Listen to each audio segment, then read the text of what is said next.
Hey everyone, and welcome to This Explainer. Today we're putting on our detective hats to solve a very specific and, let's be honest, incredibly creepy San Diego mystery. Look, if you're a homeowner around here, you want clear, specific, fluff-free answers about what is happening on your property, and that's exactly what we're going to deliver today. We are tackling a topic that sends shivers down the spine of even the bravest Southern Californians, and we're going to break the whole thing down using just the facts. I want you to picture this. It's 9 p.m. on a beautiful, warm summer evening. You're relaxing out on your patio, maybe enjoying a nice drink, when suddenly, out of nowhere, something large and dark buzzes right past your head. Instant panic, right? You pull out your phone and frantically type into Google, "Did that cockroach just fly?" Listen, I completely empathize with that sheer patio panic. It is literally one of the most alarming things you can witness in your own backyard. But take a deep breath, because today we're going to turn that panic into total empowerment.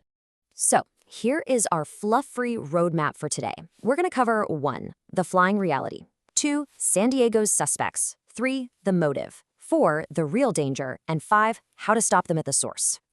All right, jumping right into section 1, the flying reality, or as I like to call it, de-escalating the patio panic.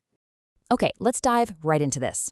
The very first thing we need to do is completely de-escalate that panic, because the truth is, most cockroaches in San Diego do not actually fly at all. And for the ones that do, well, they aren't hunting for you specifically. The flying behavior is just a reaction to their environment, not a personal attack. To really understand this, we've got to look at the biology. You see, most of what people call cockroach flight is actually just a controlled glide. They climb up high, they get startled, pop open their wings, and just use them to slow a fall or cover some horizontal distance. Think of it as a glorified, assisted hop. True powered flight, where they are actually flapping their wings to gain altitude and travel somewhere specific, that's limited to just a few species. For cockroaches, taking to the air is almost always a last resort. It's definitely not their primary way of getting around. Moving on to section 2, San Diego's suspects. Let's profile the local pests. So if flight is a last resort, who exactly are the culprits buzzing around your porch light? Well, when it comes to pest control, the specific species of the cockroach matters way more than the flying behavior itself. Take a close look at this lineup. Even though most of them have wings, their abilities vary wildly. We have 6 main suspects here in San Diego County. The American and Australian cockroaches, yeah, they glide and fly quite wild, and they're usually coming from drains, palm trees, or greenhouses. Then you have the Oriental cockroach, which people often call a water bug. It has non-functional wings, so no flying for that guy. Brown-banded cockroach males can flutter short distances if you disturb them, but pay really close attention to the Turkestan cockroach on this list. The males actively fly toward light, while the females are completely flightless, and you'll usually find them hanging out in yards and water meter boxes. And guys, this brings us to the absolute best news you will hear in this entire explainer. The German cockroach is the species behind the vast majority of indoor infestations in San Diego. You know, the ones that completely take over kitchens and bathrooms. Well, they have full wings, but their flight muscles aren't developed. They essentially cannot sustain flight. So if a bug is flying at your head outdoors, it's very likely an American or Turkestan cockroach, which are generally outdoor pests. Your indoor runner is absolutely not going to suddenly fly at you. Huge sigh of relief, right? All right, section 3, the motive. Why exactly are they flying? Now that we know who our suspects are, we need to investigate their motives. If flying is so difficult for them and used as a last resort, what on earth is driving these bugs into the air in the first place? Well, the answer largely comes down to this magic number right here, 85 degrees Fahrenheit. True powered flight for these pests mostly happens on warm nights when the temperature holds above this threshold after the sun goes down. And this is incredibly relevant for San Diego homeowners, especially if you're living in the inland, South, and East County areas where summer and fall evenings stay really warm. The heat literally fuels their ability to fly. So when it gets warm enough, they take flight to find new food and shelter, or to escape overcrowding in an outdoor nest. For the male Turkestan roaches we talked about, they are actually taking flight to actively search for females. And because they're drawn to warmth and light, your porch lights and lit windows act like massive glowing beacons on a dark night. That is exactly why your flying roach sightings are almost always clustered right around your outdoor lighting. Which brings us to section 4, the real danger. What a flying roach actually means. We've got our suspects, and we know their motives. Now, what does this actually mean for your health and your property? I absolutely love this quote from our source material because it perfectly grounds the situation. Quote, "A roach that flies onto a patio table isn't more dangerous than one that walked in through the same gap. Simply taking to the air does not give these roaches some kind of new, dangerous superpower.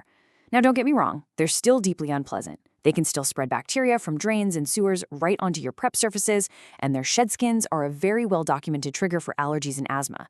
But the act of flying itself, it doesn't magically escalate the biological threat.